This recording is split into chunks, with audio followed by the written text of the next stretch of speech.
ওয়ালাইকুম, আমি রিজভী বলছিলাম। আজকে আপনাদেরকে জানাবো, আপনারা যারা নতুন ব্যবসায়ী আছেন বা নতুন অনলাইনে ব্যবসা করতে যাচ্ছেন, কমার্স এ ব্যবসা করতে যাচ্ছেন, তারা একটি প্রোডাক্ট নিয়ে যখন ব্যবসা করতে যাবেন, তারা কিভাবে ধরাটা খাবেন বা কিভাবে আপনারা ধরা না খেলে সেই প্রোডাক্ট থেকে প্রফিট এনে দ্বিগুণ প্রোডাক্টে পরিণত করতে পারবেন। তো আজকের এক্সাম্পলটা সেটাই।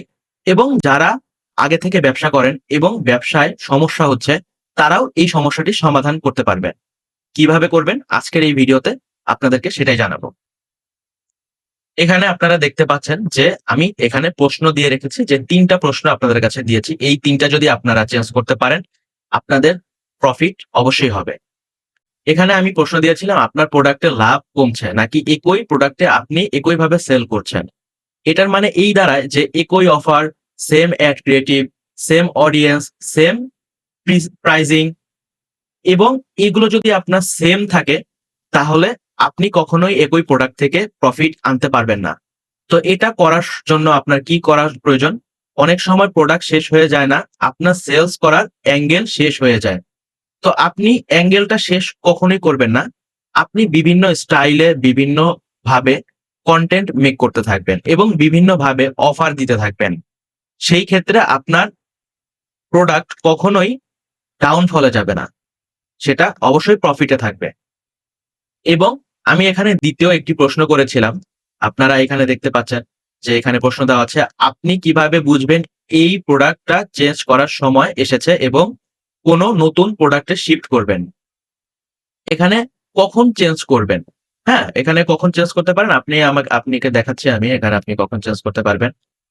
আপনি হচ্ছে সেল ধারাবাহিকতা কমেছে, কখন বুঝতে পারবেন যে আপনার প্রোডাক্টটি আর চলছে না, হ্যাঁ? তো এখানে সেলস ধারাবাহিকতা কমেছে, কম্পিটিটর অনেক, রিপোর্ট অর্ডার মানে সেলস ধারাবাহিকতা কমেছে, কম্পিটিটর অনেক এবং রিপিটার অর্ডার নেই। এড কস্ট বেড়ে গেছে, অডিয়েন্স ব্রড। মানে হচ্ছে এখানে আপনি কখন বুঝতে পারবেন যে আপনার প্রোডাক্টটা চলছে না? আপনি তখনই বুঝতে পারবেন যে আপনার এই প্রোডাক্টটা অসংখ্য পেজ বিক্রি করছে বা ৩-৪ টা পেজ একই প্রোডাক্ট বিক্রি করছে এবং একই ধারাবাহিকতায় সেল করছে। তখন আপনার সেলস কমে আসবে এবং কম্পিটিটর অনেক সংখ্যক বেড়ে গেছে এবং রিপিট অর্ডার নেই এবং এড কস্ট বেড়ে গেছে। যখন আপনার কম্পিটিটর অনেক হয়ে যাবে, তখন আপনার এড কস্ট অবশ্যই বেড়ে যাবে। এখানে আপনি কিভাবে চেঞ্জ করতে পারবেন সেটাও বুঝিয়ে দিয়েছি। যেমন সেম নয়েজ রিলেটেড প্রোডাক্ট, মানে এই প্রোডাক্টের ক্যাটাগরি নতুন আপডেটেড কোনো প্রোডাক্ট থাকলে আপনি সেটা মার্কেটে নিয়ে আসতে পারেন এবং কাস্টমারকে দেখাতে পারেন যে এটা হচ্ছে এটারই আপডেট ভার্সন আমি নিয়ে এসেছি এবং তোমরা আমার কাছ থেকে ক্রয় করো। এবং সেম কাস্টমার প্রবলেম সলভ করে এমন প্রোডাক্ট যা প্রিভিয়াস বায়ার বিহেভিয়ার দেখে। Low risk, small base test. যেমন আপনি একটি নতুন প্রোডাক্ট নিয়ে আসতে পারেন। নতুন প্রোডাক্ট নিয়ে আসবেন, সেম ক্যাটাগরির হতে হবে। নিয়ে এসে আপনি সেই কাস্টমারদেরকে আবার দেখাতে পারেন আপডেটেড, যে এটার থেকে এটা উন্নত, তোমরা এটা ব্যবহার করো। সেক্ষেত্রে আপনার প্রফিট আসতে পারে এবং সেলস দ্বিগুণ হতে পারে। এবং ৩ নাম্বার প্রশ্নটা আমি কি করেছি, যে আপনার সেলস ড্রপ হওয়ার আসল কারণ প্রোডাক্ট নাকি মার্কেট স্ট্র্যাটেজি?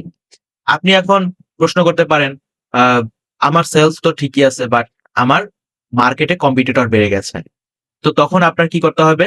প্রোডাক্ট ইস্যু হতে পারে, প্রাইজিং ইস্যু হতে পারে, ক্রিয়েটিভ ইস্যু হতে পারে, টে টেস্ট ইস্যু হতে পারে, ডেলিভারি ইস্যু হতে পারে। তো এগুলো আপনার পরিবর্তন করতে হবে। আপনি যখন এগুলো পরিবর্তন করবেন, তখন আপনার সেলস অনায়াসে দ্বিগুণ হয়ে যাবে। আর তখন আপনি ব্যবসাটা খুব সহজে গ্রো করতে পারবেন। আর এগুলো আমাদের মার্কেটিং ভাষায় বলে ফানেল। আপনি যখন এই ফানেলটা বুঝতে পারবেন, তখন আপনার ব্যবসা দ্বিগুণ হয়ে যাবে। আশা করি বুঝতে পেরেছেন। দেখা হচ্ছে পরবর্তী এক নতুন ভিডিওতে।